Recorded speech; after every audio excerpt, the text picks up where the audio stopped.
BJP ఎందుకు వచ్చి ఉంటుంది సార్? బీజేపీ జగన్మోహన్ రెడ్డి గారితో చాలా బాగుంది, చాలా కార్డియల్ రిలేషన్లో ఉన్నారు. చంద్రబాబు నాయుడు గారి అరెస్ట్కి కూడా రాష్ట్ర కేంద్ర ప్రభుత్వాలు సహకరించుకున్నాయని చెప్తున్న క్రమంలో సడన్గా మళ్ళీ బీజేపీ ఎందుకు తెలుగుదేశం పార్టీతోకి వెళ్ళడానికి ముందుకు వచ్చింది అనుకుంటున్నారు? సార్ నాకు తెలిసి భారతీయ జనతా పార్టీ పొలిటికల్ గా చాలా మెచ్యూరిటీ ఉన్నటువంటి పార్టీ. కాంగ్రెస్ పార్టీ లాగా ఎమోషన్స్కి వెళ్ళే పార్టీ కాదు. లేకపోతే తెలంగాణ ఇచ్చి అక్కడ చచ్చిపోయింది, ఇక్కడ చచ్చిపోయింది. రేవంత్ రెడ్డి పుణ్యమా అని బతికింది కానీ, లేకపోతే ఒక పొలిటికల్ డెసిషన్ తీసుకున్న తర్వాత ఒక రాష్ట్రంలో అంతరించిపోద్ది ఆ పార్టీ ఎక్కడైనా. అలాంటి సూసైడల్ డెసిషన్ తీసుకోవడంలో కాంగ్రెస్ పార్టీకి మించిన పార్టీ లేదు. అంటే భారతీయ జనతా పార్టీ ఒక పొలిటికల్ గా ఒక మెచ్యూరిటీ ఉన్నటువంటి పార్టీ. వాళ్ళకి 1,00,000 మంది చచ్చిపోయినా అక్కడ వాళ్ళ ఎజెండా వాళ్ళ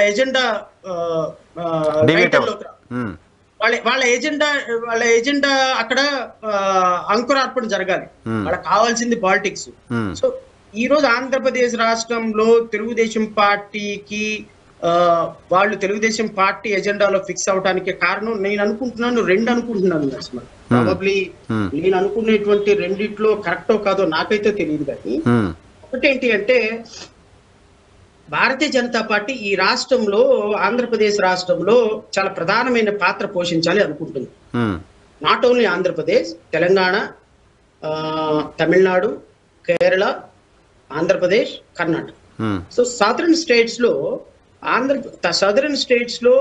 భారతీయ జనతా పార్టీ యొక్క ప్రాబల్యం పెంచుకోవాలని చూస్తుంది. ఎందుకంటే నార్థన్ స్టేట్స్ లో చాలా సీరియస్ గా డౌన్ ఫాల్ అవుతుంది పార్టీ.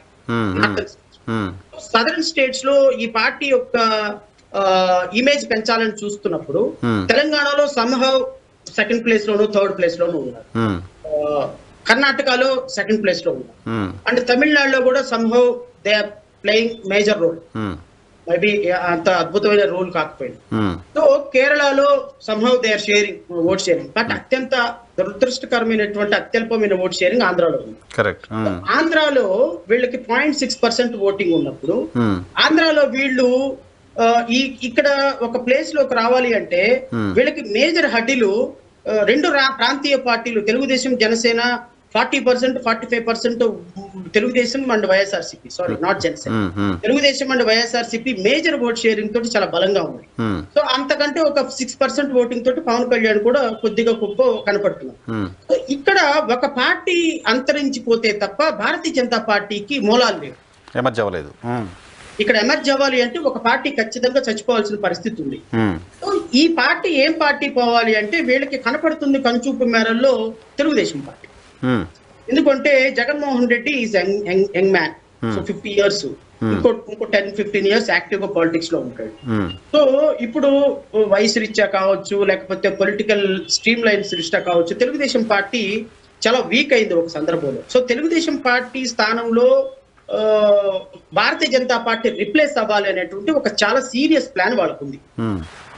ఈ సీరియస్ ప్లాన్ ఇంప్లిమెంట్ చేసే భాగంగా రెండు అంశాలు. ఒకటి, మన పురాణాల్లో చూస్తుంటాం కదా, మన పాండవుల దగ్గరికి కౌరవుల దగ్గరికి శకుని కౌరవుల దగ్గరికి వెళ్ళి వాళ్ళ దగ్గరే ఉండి వాళ్ళ సామ్రాజ్యాన్ని ఎలా అయితే అంతరింపు చేస్తాడు శకుని, తెలుగుదేశం పార్టీతో అలయన్స్ లో ఉండి తెలుగుదేశం పార్టీని అంతరింపజేయాలి అనేది భారతీయ జనతా పార్టీ కుట్ర. Okay okay okay so to kill the party join అయిపోయింది అంతే కదా. ఇప్పుడు శత్రువు దూరంగా ఉండటం కంటే శత్రువు మనతోనే ఉన్నాడు అనుకోండి, చంపేయటం ఈజీ కదా. చూడండి, మీరు సర్వేలన్నీ చూడండి, కొద్ది గొప్ప ఎడ్జ్ ఉన్నది జనసేన, పవన్ కళ్యాణ్, తెలుగుదేశంకి ఎడ్జ్ ఉన్నది. భారతీయ జనతా పార్టీ కలిసేటప్పటికి కొద్ది గొప్ప ఎస్సీ ఎస్టీలు, క్రిస్టియన్లు, ముస్లిం అందరూ వైఎస్ఆర్ కాంగ్రెస్ పార్టీకి మారిపోతారు. పొత్తు తర్వాత నెగిటివ్ ఇది వస్తుంది బాగా వైసీపీ ఎడ్జ్. సో ఇప్పుడు రేపొద్దున తెలుగుదేశం పార్టీ ఒక 40-50 సీట్లు ఇండివిడ్యువల్ గా సంపాదించి వాళ్ళకి ఒక 10 సీట్లు 20 సీట్లు మద్దతు తక్కువ అయినప్పుడు, అది జనసేన నుంచి కానీ భారతీయ జనతా పార్టీ నుంచి కానీ కావాల్సిన అవసరం వచ్చినప్పుడు ఇవి రెండు మద్దతు ఇవ్వకుండా చీఫ్ మినిస్టర్ మేము అయితేనే ఇస్తాం మద్దతు అని ఆ పార్టీని చంపేయటానికి కూడా వాళ్ళు పాములు కదుపుతున్న పరిస్థితి.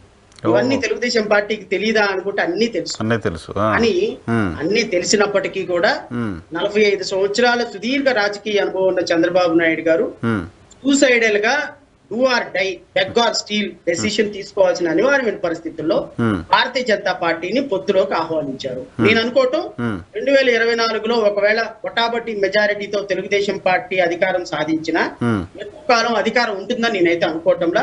ఖచ్చితంగా ఆంధ్రప్రదేశ్ రాష్ట్రంలో తెలుగుదేశం స్థానాన్ని భారతీయ జనతా పార్టీ, ఇంకోటి కూడా ఇన్ బిట్వీన్ పవన్ కళ్యాణ్ అనేటువంటి ఒక పొలిటికల్ ప్రెసిడెంట్, ఒక పార్టీ ప్రెసిడెంట్ ఖచ్చితంగా తెలుగుదేశం ఒకనాటికి జనసేనని భారతీయ జనతా పార్టీలో విలీనం చేయటం అనివార్యం.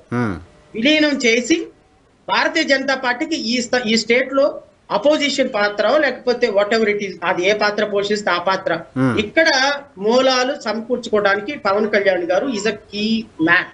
ఓకే, సో దీనికోసం భారతీయ జనతా పార్టీ తెలుగుదేశం పార్టీతో పొత్తులో ఉంటుంది అని నేనైతే భావిస్తున్నాను.